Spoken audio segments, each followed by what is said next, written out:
बिस्मिल्लाहिर्रहमानिर्रहीम। अस्सलाम वालेकुम। कैसे हैं आप लोग? उम्मीद है आप सब खैरियत से होंगे। और जदीदियत का दूसरे हिस्से के साथ आपके टीचर सादिया कमर हासिल हैं। आज का हमारा मौजू है उर्दू अदब और जदीदियत। जदीदियत ने उर्दू अदब पर क्या असरात मुरतब किए, वो उस पर हम आज बात करेंगे।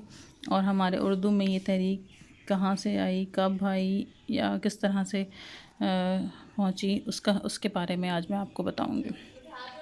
वैसे तो जदीदियत जो अदब है, हर शख्स जो अपने दौर में एक नई बात पैदा करता है, जैसे गालिब ने अपने दौर में एक नई बात की, उसकी शायरी में नई चीज़ें हमें नज़र आती हैं जो आने वाले साइंसी दौर की निशानदेही करती है। वो जब गालिब ने कलकत्ता का सफ़र किया तो उनकी शायरी के अंदर ऐसी चीज़ें आईं जो कि जदीदियत की अलामत के तौर पे हमारे सामने आती हैं। हाल ही की बात करते हैं तो मुकदमा शेर व शायरी में हाल ही ने नई बात की, जदीदियत की बात की।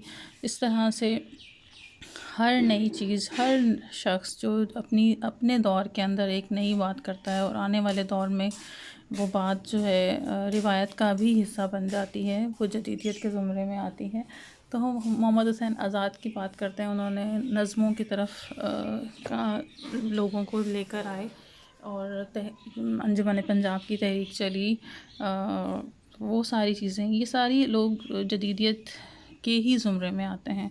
तो 20वीं सदी में हम देखते हैं कि चौथी दिहाई में जब तरक्की पसंदी तहरीक अपने अरूज की तरफ गामज़न थी तो उर्दू में जदीदियत का आगाज़ हुआ। फ़लसफ़ियाना सतह पर मार्क्सी फ़िक्र भी जदीदियत का ही एक मज़हर है, लेकिन उर्दू में जदीदियत को मार्क्सी फ़िक्र के रद्द-ए-अमल के तौर पर अपनाया गया। या कम अज़ कम ये तो कहा जा सकता है कि जदीदियत के फ़रोग़ में तरक्की पसंद तहरीक की मुखालफत को भी दखल रहा है।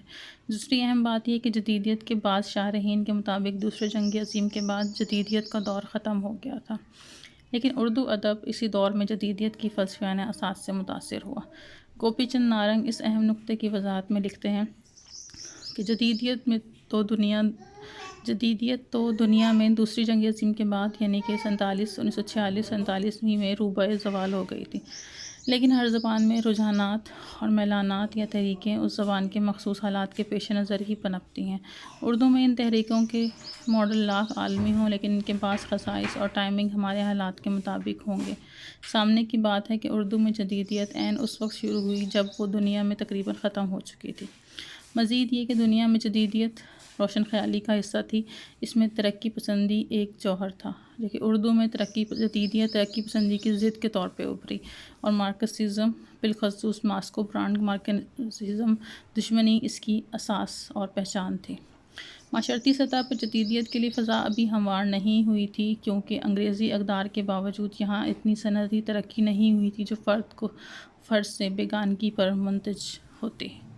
कदीम जागीरदाराना निज़ाम में हम किसी न किसी शक्ल में मौजूद था हमारे यहाँ, अलबत्ता पढ़े लिखे तबके में ज़हनी और फ़िक्री सतह पर तब्दीली ज़रूर पैदा हुई थी। मग़रिब के शेरी सरमाए की मदद से अपनी शायरी को सरवतमंद बनाने का तसव्वुर जो आज़ाद हाली और सर सैयद ने दिया था, उसके नतीजे में जदीदियत की राहें ज़रूर हमवार हो रही थी। रफ्ता रफ्ता जदीद नज़्म में हैयत, असलूब, मौज़ूआत की सतह पर एक बहुत बड़ी तब्दीली सामने आई। फ़िक्र जदीद के अहम उर्दू नज़म निगार। उर्दू नज़म में इनकलाबी तब्दीली का आगाज़ सबसे पहले हैयती सतह पर हुआ। गैर मुकफ़्फ़ा नज़म का आगाज़ हुआ तो अब्दुल हलीम शरर से हो चुका था, लेकिन असाद नज़म को पहली बार मानवी गहराई के साथ उर्दू में मुतारिफ़ करवाने का सेहरा तसद्दुक़ हुसैन खालिद के सर है। उन्होंने पहली बार 1926 में उर्दू शायरी में नज़्म आज़ाद को मुतारिफ़ कराया। क्योंकि तसद्दुक़ हुसैन खालिद का मजमूआ नून राशिद के मजमूए मावरा के बाद लामकां से मकां तक 1948 में छपा, जिसकी बिना पर नज़्म उर्दू के आगाज़ के हवाले से नूर मीम राशिद को ज़्यादा शोहरत हासिल हुई। हालांकि जहाँ तक सिर्फ आगाज़ का ताल्लुक़ है तो तसद्दुक़ हुसैन खालिद बजा तौर पर इसके मुस्तहिक़ हैं, क्योंकि उन्होंने ही हकीकतन अंग्रेज़ी शायरी के ज़ेर असर उर्दू नज़्म में एक कामयाब तजर्बा किया था। अज़ीज़ हामिद मदनी तसद्दुक़ हुसैन खालिद को पहला आज़ाद नज़्म निगार करार देते हुए लिखते हैं कि उनकी नज़मों को पढ़ते हुए इस बात का यकीन हो जाता है कि उन तमाम नकात को जो फ़रांसीसी से अंग्रेज़ी में आए थे, तसद्दुक़ हुसैन खालिद पूरी तरह समझते थे। उन्होंने अल्फाज में सौती तनासुब के अरूज़ को भी समझा था और ख़वानदगी के लिए नसर की पुरअहंग टुकड़े भी रखे थे, जो बहर में नहीं हैं। जदीद उर्दू नज़म को तसव्वुर, हैयत और उसलूब की जिद्दत पसंदी के एतबार से मगरबी नज़मों से हम आहंग करने में नून नीम राशिद का किरदार भी नाकाबिले फरामोश है। ये उर्दू नज़म की खुशनसीबी है कि उसे इकबाल के बाद ऐसा बाशऊर फ़नकार मिला जिसने अपनी फ़नी और मौज़ूआती बसीरत से काम लेकर इसे मकामी सतह से बुलंद करके यूरोपी शायरों की शायरी की सतह पर ला खड़ा किया। इकबाल ने एक तरह से आज़ाद और हाली की कायम की हुई रिवायत ही की तौसीह से जद्दत का मयार कायम किया था, लेकिन राशिद ने जदीद नज़म के तश्कीली अमल में यूरोपी नज़मों के नमूनों को सामने रखा। उसी तरह उन्होंने उर्दू का बिल्कुल एक नया मयार कायम करने की कोशिश की। नज़मों में मीरा जी का नाम उर्दू नज़म के हवाले से बहुत अहम है। उन्होंने शऊर के रचाव और फ़िक्र की बालिदगी के साथ उर्दू नज़म को हैयत और तर्ज़ फ़िक्र दोनों एतबार से जदीद यूरोपी फ़िक्र के असरात नहायत सरवतमंद बनाया। मीरा जी बहुत ज़रख़ीज़ ज़हन के मालिक और साहिब मुताला शख्स थे। उन्होंने अंग्रेज़ी, अमरीकी, फ़्रांसीसी, जर्मनी और रूसी ज़बानों की नज़मों के साथ साथ तर्जमे की रिवायत में भी अहम इजाफ़ा किया। इन तराजुम में मीरा जी की नज़म की असल सूरी और मानवी नज़ाकतों पर नज़र रखी।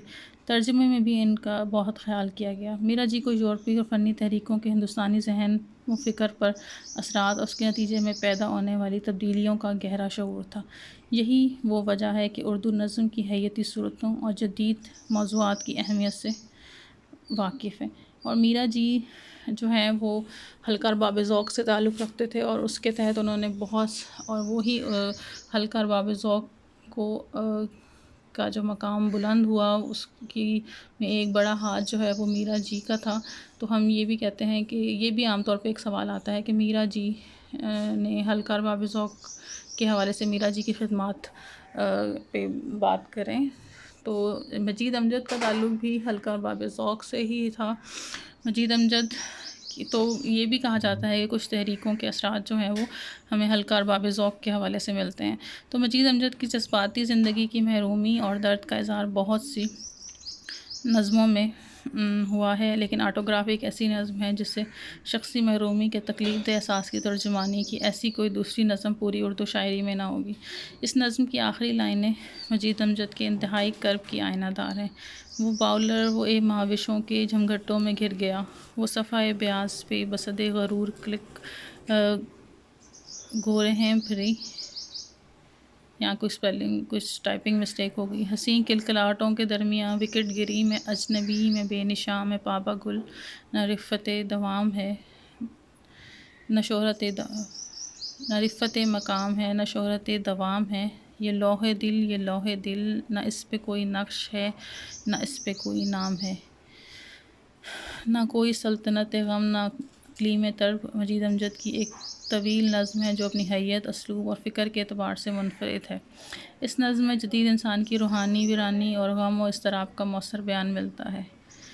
जदीद उर्दू नज़म में जदीदियत की एक लहर 60 की दहाई में भी नमोदार हुई, जिसे हम लिसानी तश्कीलात का दौर भी कहते हैं, और उसमें भी नज़म के हवाले से काफ़ी नित नए तजुर्बात हमारे सामने आते हैं। मगरिब में जदीदियत की पहली खेप के अदीबों ने हर शय से इनकार की रविश अपनाई थी और उनके तसव्वुरात अदमियत तक पहुँच गए थे, जबकि दूसरी खेप के अदीबों ने रिवायत के सेहतमंदाना इस्तेमाल पर ज़ोर दिया। लेकिन जदीद उर्दू नज़म की पहली खेप के शायरों ने माजी की रिवायत से नाता तोड़ने का ऐलान के बावजूद रिवायत से अख्ज़ व इस्तिफ़ादा जारी रखा। हम देखते हैं नून नीम राशिद की नज़मों में मुफर्रिस और मुअर्रिब तराकीब नज़मों का अजमी मंजरनामा मीरा जी के यहाँ कदीम हिंदी रिवायात से लगाव रिवायत से ताल्लुक़ पर दाल है। लेकिन जदीदियत की रौ से वो शोरा जो 60 की दहाई में मंजर आम पर आए, उन्होंने खुलकर अपनी अदमियत का ऐलान किया। फ़िक्र फ़न में हर दो सतह पर रिवायत से मुकम्मल इंतका ही उनका मतमय नज़र करार पाया।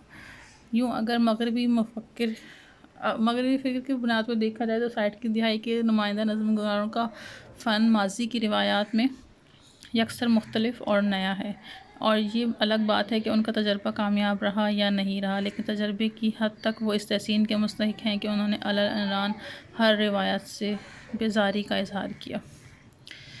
इनमें कौन लोग थे?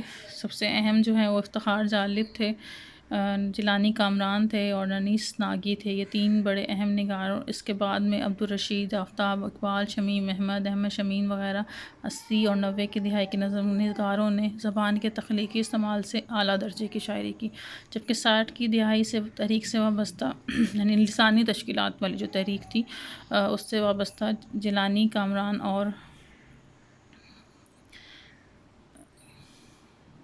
उर्दू नज़म का एक मोतबर हवाला है। उनका तहरीक का आगाज़ और रूह रवां इफ्तिखार जालिब और जिलानी कामरान को करार दिया जाता है। इफ्तिखार जालिब ने अपनी नज़मों के मजमूए माखज़ के दिबाचे, जबकि जिलानी कामरान ने अपने मजमूए स्तानसे की दिबाचे और अपनी तनकीदी किताब नई नज़म के तकाज़े में 60 की दिहाई के जदीद नज़म के लिए जो नज़रिया साजी की कोशिश की, देखते ही देखते नई नज़म और नई शायरी का हंगामा बरपा हो गया। इस तजर्बे की हिमायत और मुखालफत में बेशुमार मज़ामीन लिखे गए। इफ्तिखार जालिब और जिलानी कामरान हर दो नगादों ने अपनी तहरीरों में नए अल्फाज के इस्तेमाल और ज़बान की तब्दीली पर ज़ोर दिया। इफ्तिखार जालिब और उनके साथियों ने नई शायरी के बाब में लिसानी तश्कीलात की नज़रिया साजी करते हुए कम ही मंतकी इसबातियत का जिक्र किया, लेकिन उनके अफ़कार में जगह जगह मंतकी इसबातियत के फ़लसफ़ा की बाज़गश सुनाई देती है। मसलन यही कि लिसानी तश्कीलात में अल्फाज अशिया का दर्जा अख्तियार कर लेते हैं और खालिस वंगस्टाइन की फ़िक्र है, इसलिए मुदर्जा वाला इक़्तिबास में डॉक्टर वज़ीर आगा ने नई नज़म को अशिया की कैटलाग से ताबीर किया। ये था थोड़ा सा कि नज़म में क्या क्या तब्दीलियाँ आईं। अब देखते हैं कि अफ़साने की क्या सूरत हाल है जब जदीदियत के हवाले से। नया अफ़साना 1960 और उसके आसपास के अरसे में जन्म लेता है। जदीद अफ़साने को अमूमन अलामती और तजरीदी अफ़साना भी कहा जाता है। जदीदियत के आगाज़ 1955-60 के दरमियाने अरसे से किया जाता है। पाकिस्तान की तारीख़ में 1958 का साल बड़ी अहमियत का हामिल है, क्योंकि इस साल पहला मार्शल लॉ नाफिज हुआ। 1947 के बाद सियासी माहौल पर नज़र डालें तो मुस्लिम लीग ने अलहदा वतन तो हासिल कर लिया था, मगर वो नए मुल्क के लिए कोई आइन वज़ा ना कर सकी। फिर वजारतों का टूट जाना, मरकज़ी हुकूमत की आए रोज़ की तब्दीलियाँ, हुकूमती जमात का टूट कर बिखर जाना रोज़मर्रा का मामूल था।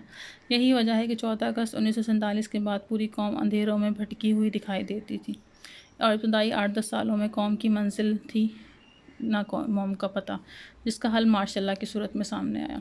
ये वो दौर था जब उर्दू के बाशऊर अदीबों को एहसास हो रहा था कि उर्दू अदब कम अज़ कम उर्दू अफ़साना जो है वो जमूत का शिकार हो रहा है, और जब तरक्की पसंद मुसन्निफ़ीन की अंजुमन पर पाबंदी आयद की गई तो तरक्की पसंद अफ़साने का सफ़र करीब करीब रुक गया। इस तरह अफ़साना 20वीं सदी के आगाज़ से जिस बहाव में आ रहा था उसे अब एक नई सिमत की ज़रूरत थी।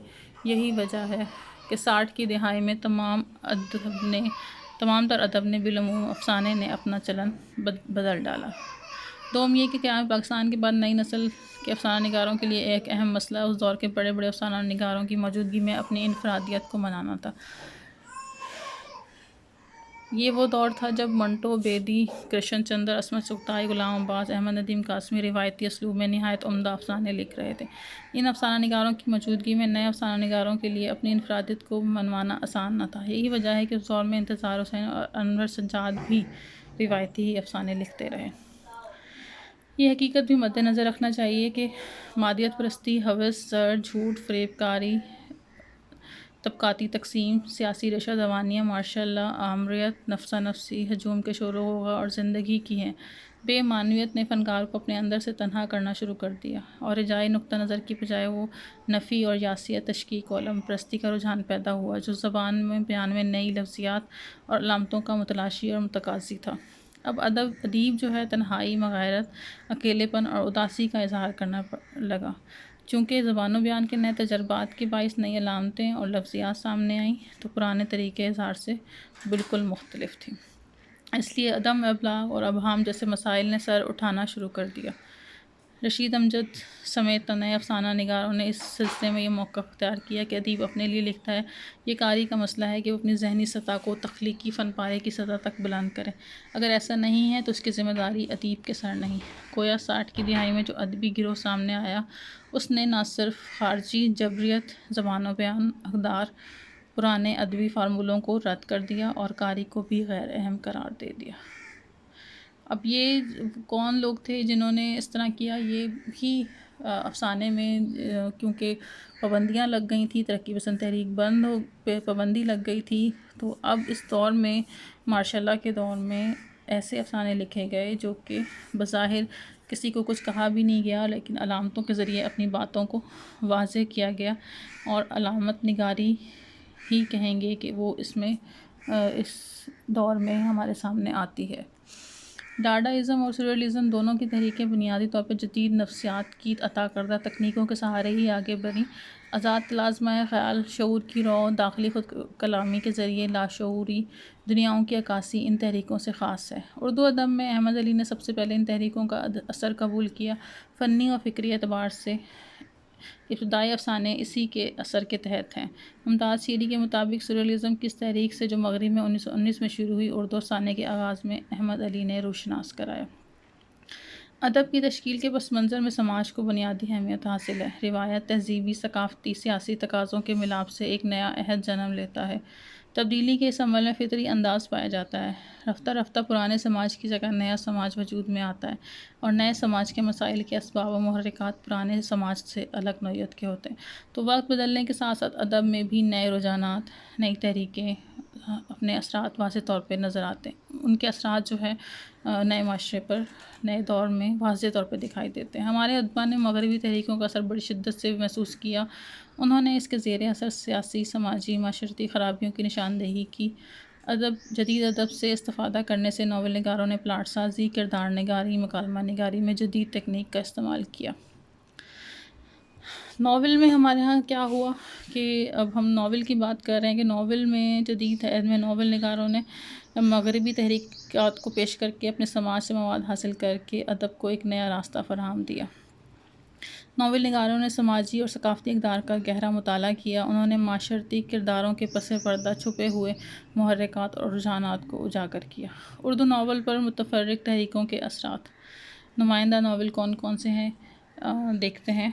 उसमें हमारे पास सबसे पहले आता है अनवर सज्जाद का खुशियों का बाग, जो कि 1981 में शाया हुआ। ये नावल घुटन के शिकार फ़र्द की कहानी है। फ़र्द ने अपने जज्बात और एहसासात के इज़हार के लिए अलामत और इस्तारे का सहारा लिया। नावल खुशियों के बाग में अनवर सज्जाद ने माशरे में रिवाज पजीर तमाम बुराइयों को बेनकाब किया है। ऐसा माशरा जो अपनी अक़दार और रिवायात को पसे पुश्त डालकर मगरबियत को फ़रोग़ दे रहा है। सियासत, मुनाफ़क़त, हसद, सरमायादाराना और जागीरदाराना रवैये, ग़रीब और मज़दूर का इस्तेसाल माशरे में इस वबाई मर्ज़ की तरह फैल चुका है। इस लिहाज से ये एक अहम नावल है। और आसिम भट्ट का जो नावल है दायरा, वो भी जदीद तर्ज पे लिखा हुआ एक नावल है। छोटे कैनवस पर लिखा गया है। इस नावल में किरदार भी कम है। इस नावल में फ़र्द की दाखिली कैफ़ियत को मौजू बनाया गया है। मौजूदा अहद में इंसान बहुत तरक्की कर चुका है। साइंस, टेक्नोलॉजी अपने अरूज पर है। आसमान की बुलंदियों तक और समंदर की गहराइयों तक इंसान ने रसाई हासिल कर ली है, मगर साइंसी तरक्की के बावजूद इंसान अपनी ज़ात को पहचानने से कासिर है और अपनी ज़ात और चंद सवालात के जवाब मज़हब में ही तलाश करता है। तो आसिम भट्ट ने नावल दायरा का उन्वान ही इंसानों के उन्हीं सवालों को सामने रखते हुए रखा है कि इंसान जितनी मर्ज़ी तरक्की कर ले, इसकी तस्कीन और रूहानी सुकून मज़हब ही में मिलता है। इस तरह इंसानी ज़िंदगी एक चक्कर की तरह बसर होती है। नावल की इब्तिदा भी इस दायरे से होती है। आसिम भट्ट लिखते हैं, दायरे का कोई आगाज़ नहीं होता, कोई अख्ताम नहीं होता। ये लामुख्तरम है और इस तरह दुनिया का सबसे बड़ा ये भेद भी है। अब देखा जाए तीसरा अहम नावल दीवार के पीछे, जिसे आमतौर पर वजूदी नावल कहा जाता है। ये अनीस नागी का बड़ा अहम नावल है और इसके बारे में कहा जाता है कि जब हमारे नावल निगारों पर मगरबी अदब के असरात पड़ने लगे तो हमारे नावलों में भी जदीदियत का अंसर नज़र आने लगा। अनीस नागी का नावल दीवार के पीछे एक नफ्सियाती और वजूदी नावल है। नावल में एक किरदार अहमद, जो कि हीरो का दोस्त है, कहानी बयान करता है जिसमें एक फ़र्द पर बीतने वाले तमाम हालात और वाक़यात और उनसे पैदा होने वाले नफ्सियाती असरात को बयान करता है। नावल एक लापता प्रोफेसर की कहानी है जो उसका दोस्त अहमद बयान करता है। वो एक ऐसे माशरे का फ़र्द है यहाँ सच, इंसाफ, खुलूस सिर्फ़ कहने की हद तक हैं। इसकी कोई अमली हैसियत और हकीकत नहीं। इसकी बजाय माशरे में मुनाफ़क़त, रियाकारी, दिखलावा आम है। इस माशरती अलमियत से इनकार मुमकिन नहीं। अनीस नागी ने इस माशरती हकीकत को इंकशाफ किया कि यहाँ पर सच बोला नहीं जाता, बल्कि जो कोई इसकी कोशिश करता है उसकी राह में रोड़े अटकाए जाते हैं। इसके बाद हम देखते हैं जदीदियत के हवाले से लिखा जाने वाला नावल है जन्म कुंडली, जो कि एक तजर्बाती नावल है। ये नावल रिवायती नावलों से हट कर लिखा गया। इस दौर में अनवर सज्जाद, अनीस नागी, इंतज़ार हुसैन जैसे नावल निगारों ने तजर्बाती नावल लिखना शुरू कर दिए थे। जन्म कुंडली के उन्वान के नीचे तजर्बाती नावल लिखा हुआ है। इसका मकसद कारी को ये समझा देना है कि वो रिवायत से हटकर एक नावल पढ़ने जा रहा है। जन्म कुंडली जो नावल है वो अलामत और तजरीदियत से भरा हुआ नावल है। कारी उलझाव और पेचीदगी महसूस करता है। दुनिया में सियासी माशरती तब्दीलियों के साथ साथ उर्दू अदब में भी तब्दीलियाँ रोनुमा हुई, और ये लाजमी अमर था, क्योंकि कोई भी अदीब ख़ाम माल अपने अहद से ही लेता है। 1984 में ये नावल लिखा गया। इस ज़माने में ज़िया-उल हक़ का मार्शल्लाह लगा हुआ था। ग़ुलाम बाग़ जो हमारे अतहरुल्लाह बेग का जो एक नावल है वो बड़ा अहम नावल है। इसका दायरा भी बहुत वसी है और ये ज़ख़ीम नावलों में शुमार होता है। इस नावल में आसार कदीमा से मुताल्लिक़ मुसन्निफ़ के ख़यालात की पैदावार है। इस नावल में नौआबादियाती माशरे में चंद किरदारों के ज़रिए ये बताने की कोशिश की गई है किस तरह चंद लोग दूसरों को महकूम और ग़ुलाम बना लेते हैं। डॉक्टर सुहेल अहमद ग़ुलाम बाग़ के फ़्लैप पर मौजू का इस तरह लिखते हैं के बारे में कि इसमें माजी की आपस की परछाइयाँ हाल की बेतरतीबी मुस्तकबिल एक दूसरे से मुतसादिम दिखाई देते हैं। इस तसादुम से जो शोर पैदा होता है, जो हमारी मौजूदा असरी कैफियत का शोर है, नौआबादियाती दौर से निकलने के बाद चारों तरफ से घेरे हुए है।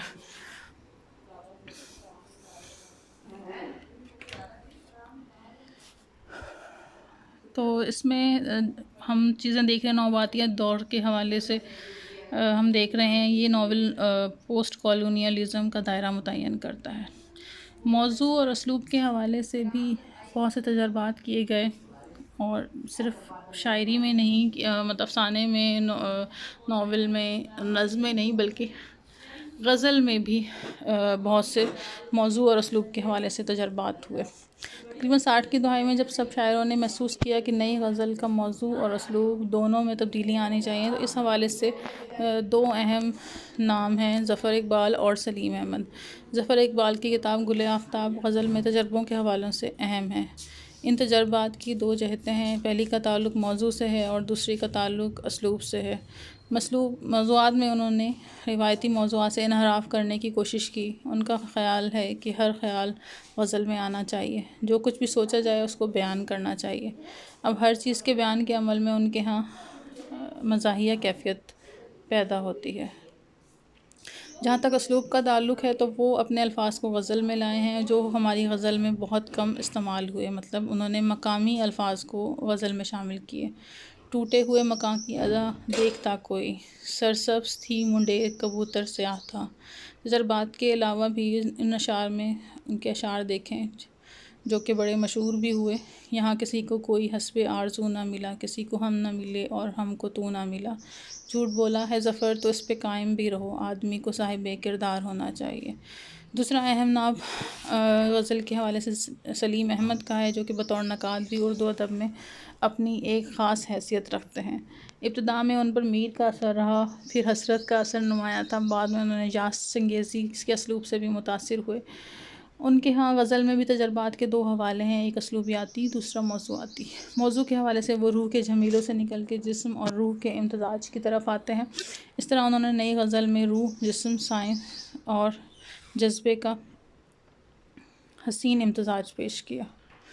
इतनी कोशिश भी न कर मेरी असीरी के लिए, तू कहीं मेरा गिरफ़्तार न समझा जाए। असातीरी और तारीख़ी रुझान भी हम देखते हैं गज़ल में सामने आता है। 70 की दिहाई में कुछ ऐसे शायर भी गुज़रे हैं जिन्हें वतन, ज़मीन, तारीख़, असातीरी, मजहबी और तहज़ीबी रुझान मिलता है। ये शायर इस माहौल में रहते हुए भी तारीख़ में रहते थे। जिस शख्स के यहाँ ये रुझान सबसे ज़्यादा मिलता है वो सरवत हुसैन है।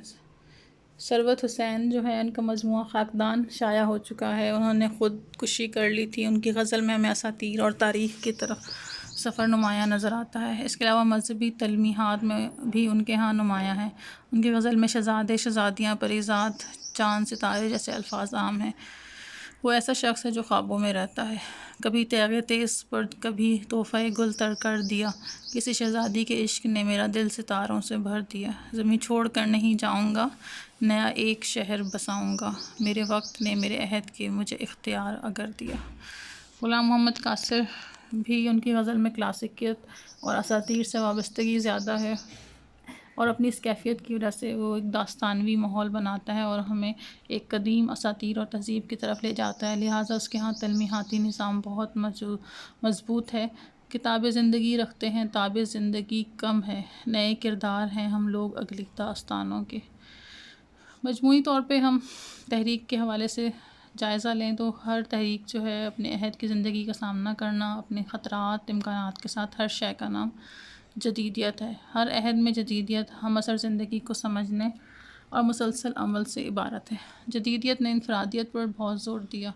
फ़र्द की आज़ादी उसके नज़दीक अहम है। जदीदियत ने फ़र्द को उसकी ज़हनी कैफ़ियतों को, उसके शऊर लाशऊर को अहमियत दी। हाल ही की मुकदमा शेर व शायरी ने फ़रसूदा रिवायात से इनहराफ करना सिखाया। नज़्म गोई की इब्तिदा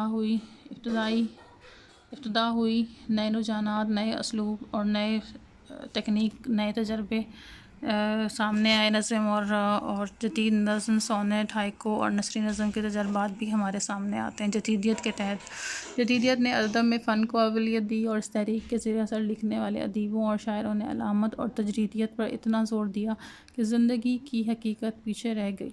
इल्म नफ्सियात और वजूदियत के तनाजुर में नावल और अफसाने लिखे गए, तजरीदी कहानियाँ लिखी गई।